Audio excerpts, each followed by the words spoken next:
अस्सलाम वालेकुम रहमतुल्लाहि व बरकातुहू। हाय जी आयानू, welcome all my subscribers, students, तलबा, तालिबात और एज अ ट्रेनर जिन्होंने मुझसे ट्रेनिंग्स हासिल की हैं वो सब लोग, मेरी तरफ से आपकी खिदमत में अस्सलाम वालेकुम रहमतुल्लाहि व बरकातुहू।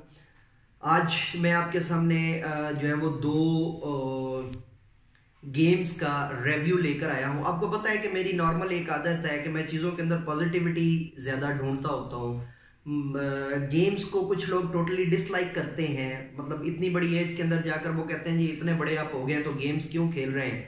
भाई इसका सादा सा जवाब मेरे नज़दीक ये है कि सारे जापानीज़ जो है वो खेलते हैं जी वीडियो गेम्स। तो वो जापानीज जो है वो वीडियो गेम्स खेल कर भी इतने तरक्की याफ्ता हैं और हम लोग फिर गेम्स ना खेल के भी वो इतने बैकवर्ड हैं। तो कुछ तो पॉजिटिविटी है वहां पे, और वो पॉजिटिविटी ये है कि गेम्स पर्टिकुलरली अब जो गेम्स बनाई गई हैं उनका एक खास मकसद होता है। अब उस मकसद को मद्देनजर रखकर अगर गेम खेलेंगे तो जो है डेफिनेटली उसका फायदा आपको होगा। आज जो मैं रिव्यू लेके आया हूँ वो दो गेम्स का है।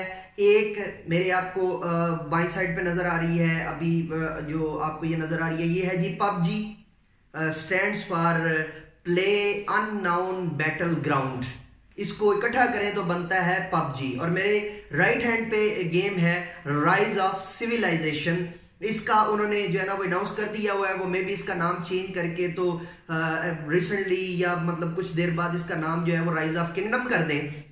दोनों सूरतों में जो मैं आपके सामने जो है ना वो बयान करना चाह रहा हूं जी, राइज ऑफ सिविलाइजेशन और पबजी के अंदर कॉमन चीज है, दोनों में आपको ऑडियो दस्तयाब है, यानी आप ऑडियो में गुफ्तगू कर सकते हैं अपनी वर्बल लैंग्वेज के अंदर, यानी आप बोल के अपना पैगाम भेज सकते हैं। ये दोनों के अंदर पॉजिटिविटी है जी।